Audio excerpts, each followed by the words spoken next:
माहेरची सुट्टी तर आता संपली, त्यामुळे ना डेली बेसिसवर मला ज्या गोष्टी लागत नाही ना, कपडे वगैरे, ते मी पहिले बॅगमध्ये भरून घेतले आणि संध्याकाळी रितिशा आणि मी मस्त रेडी होऊन गावात गेलो होतो. काही कामे होती, पण निघताना मला रितिशा बोलली की स्वामींच्या मंदिरात जायचं आहे.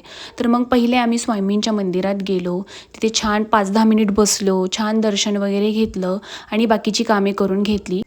रितिशाला स्लीपरही घ्यायची होती, त्यामुळे मग फुटवेअरच्या शॉपमध्ये गेलो, तिला छान अशी स्लीपर घेतली आणि घरी आलो ना तर नुकताच आयांश उठला होता. दीदी त्याला एंटरटेन करत होती, मग त्याला मस्त फीड वगैरे केलं.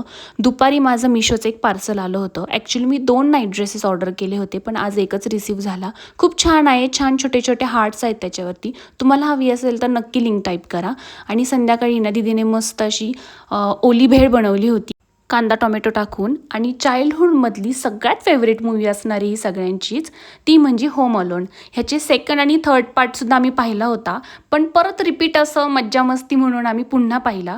खूप मज्जा आली. 8-10 दिवस झाले जसे दीदी आणि हर्षू आलेत ना, आम्ही रोज एक मूवी बघतोय. खूप मज्जा येते. खरंच मी हे दिवस खूप मिस करणार आहे. तर भेटूयात नेक्स्ट व्लॉगमध्ये. बाय.